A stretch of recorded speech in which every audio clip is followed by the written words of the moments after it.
wabarakatuh. Waalaikumsalam warahmatullahi wabarakatuh. Apa kabar Ustaz? Alhamdulillah. Jazakallah khair atas ilmunya. Sama-sama. Wa iyyakum. Semoga Ustaz dan keluarga selalu dalam lindungan Allah. Amin ya rabbal alamin. Begitu juga bertanya. Afan mau bertanya, ada kerabat saudara Ana sudah menikah yang khilaf dan berzina. Apa yang harus dilakukan oleh saudara Ana ini dan juga istrinya?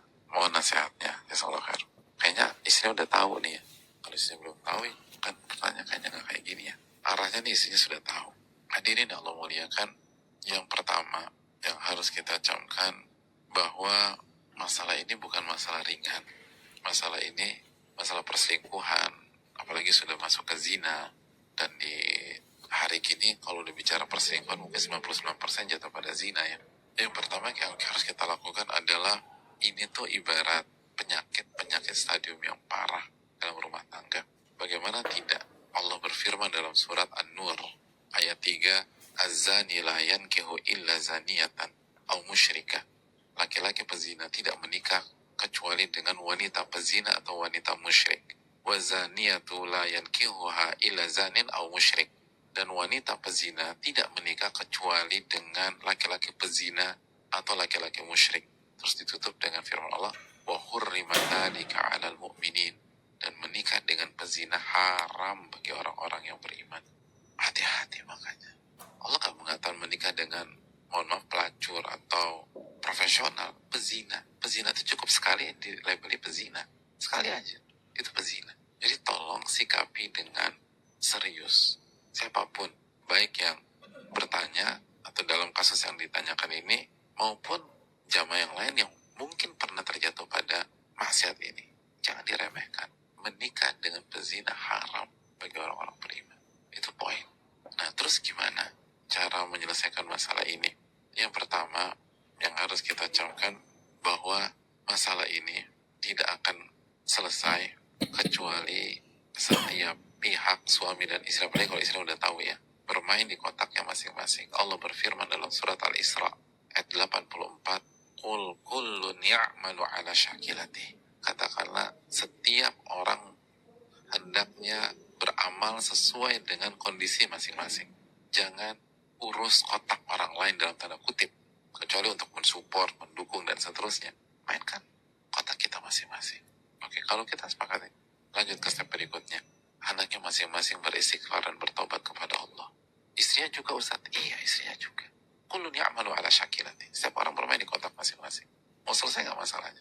Bermain di kotak masing-masing. Untuk suami, ia bertobat karena dosa zina tersebut dan dosa-dosa yang lain. Dan jangan putus asa. Jangan berpikir ini berakhir. Enggak. Tapi tadi pernikahannya haram. Nggak boleh nikah dengan pezina. Iya. Tapi perlu kita camkan bahwa status zina kita akan Allah cabut jika kita hapus dengan taubat. Atta ibu minadzan bikaman ladzan balah. Orang yang bertobat dari dosa seperti nggak pernah berdosa sama sekali. Oleh karena segera bertobat dan jangan pesimis. Allah mengatakan dalam surat Az-Zumar ayat 53 apa? Qul ya ibadiyalladzina asrafu ala anfusihim la taqnatu min rahmatillah. Innallaha yaghfiru dzunuba jami'ah. Katakan kepada hamba-hambaku yang melampaui batas, melakukan dosa dan maksiat.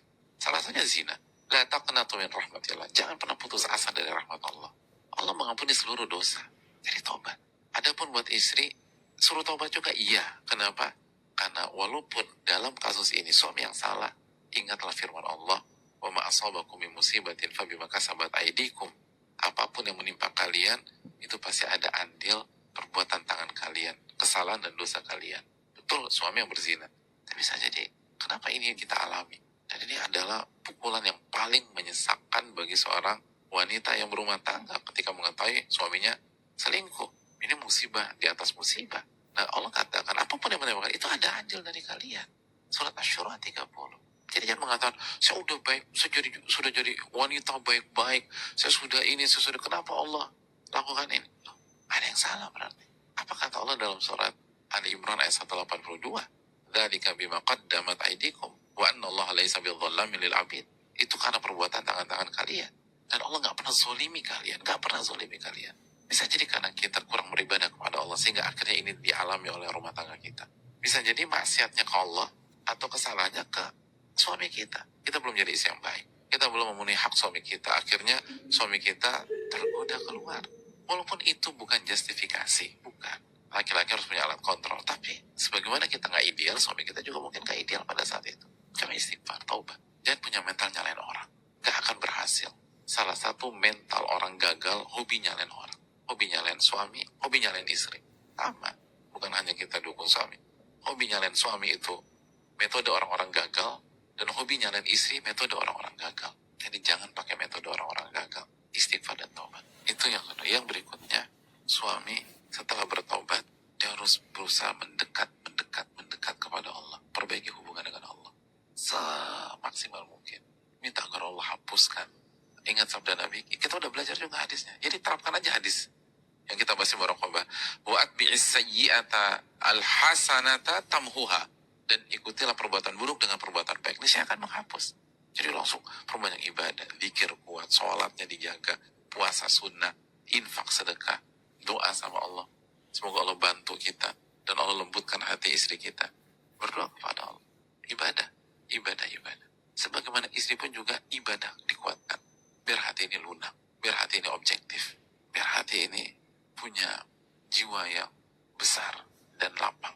Banyak ibadah. Takarub kepada Allah. Khususnya maksimalkan sepertiga malam terakhir. Lalu kembali ke suami.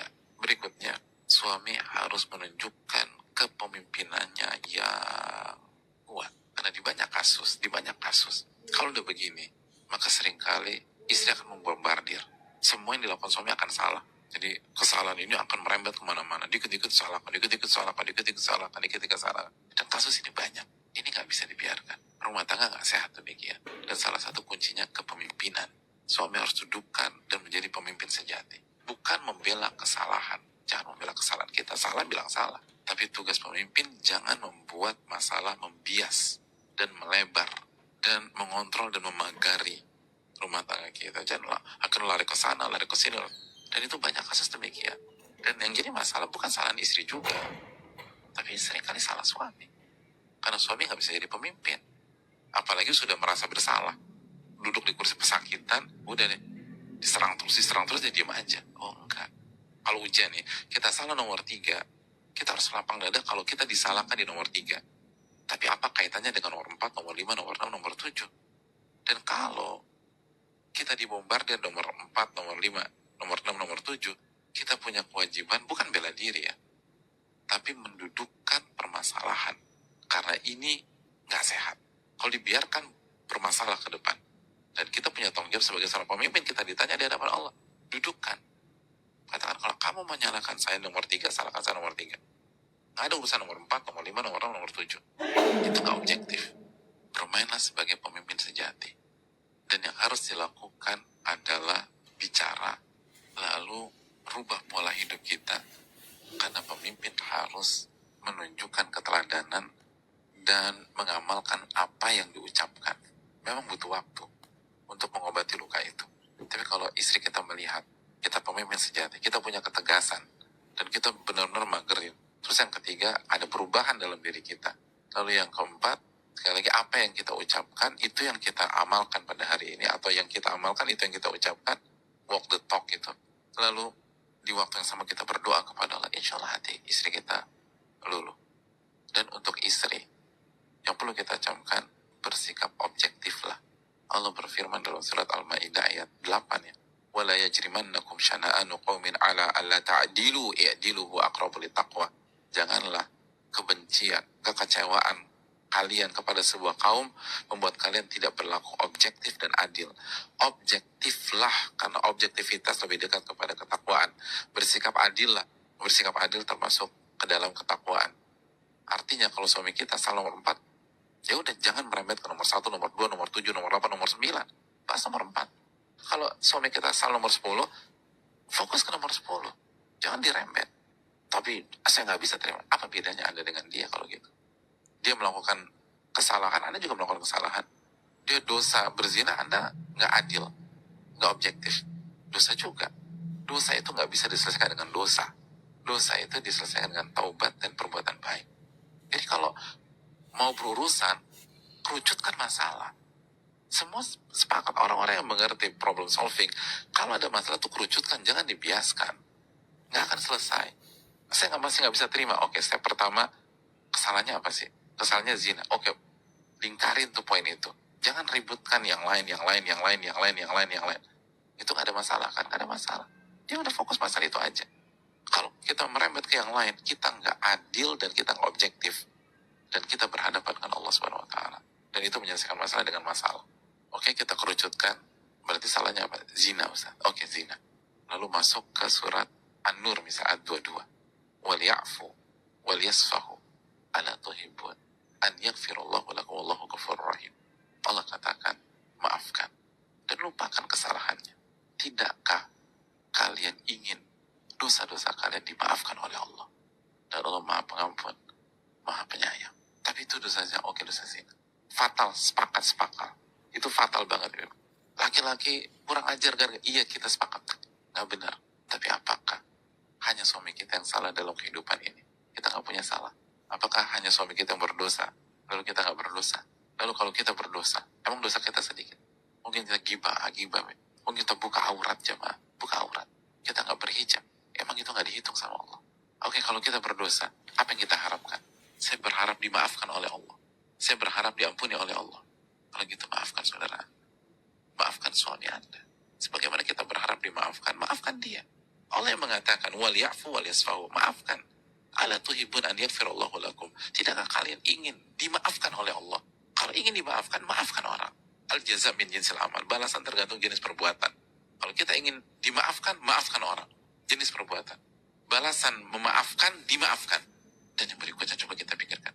Kita nih hidup di dunia, seringkali buat dosa sama orang. Dan kita nggak bisa minta maaf ke orang tersebut. Gimana coba caranya? Itu susah. Gimana cara minta maaf? Semua kita ngalamin dalam kehidupannya. Kita buat dosa. Dan mungkin sebagian kita nggak itu dosa. Nyakitin orang. Dan benar-benar itu nyakitin orang. Dan kita belum minta maaf sama orang tersebut. Atau orang itu nggak maafkan kita. Terus gimana nanti kita di hari kiamat? Caranya agar Allah ampuni kita. Maafkan kesalahan orang. Maka Allah akan buat kesalahan kita kepada manusia yang lain. Atau orang yang lain diampuni juga. Al-jaza min jinsil amal. Balasan itu tergantung jenis perbuatan. Anda maafkan kesalahan orang, Allah akan maafkan kesalahan Anda. Dan ingat, hidup itu berputar. Hari ini suami kita yang salah. Bisa jadi beberapa waktu ke depan kita yang salah. Dan kita berharap dimaafkan oleh suami kita. Hidup itu gak selamanya di atas. Hidup itu gak selamanya kita berada di posisi yang benar. Bisa jadi pada saat kita dalam posisi yang salah. Dan kita berharap dimaafkan. La yu'minu ahadukum hatta yuhibba li akhihi ma yuhibbu li nafsi. Tidak beriman seseorang sampai dia menginginkan kebaikan untuk saudaranya sebagaimana dia inginkan untuk dirinya sendiri. Sebagaimana kita ingin dimaafkan ketika buat salah, sefatal apapun kita ingin dimaafkan. Maka maafkanlah kesalahan orang lain, apalagi itu pasangan kita. Jika dia melakukan kesalahan walaupun itu fatal. Dan terakhir kata para ulama, wanita soleha itu konsepnya adalah membangun rumah tangga. Adapun wanita fasik, konsepnya menghancurkan rumah tangganya sendiri karena egonya, karena ngotot terhadap nafsunya. Dia nggak peduli, udah berantakan deh. Enggak, wanita-wanita hebat, cerdas, itu mereka membangun, bukan menghancurkan. Kita tinggal pilih kita mau jadi wanita soleh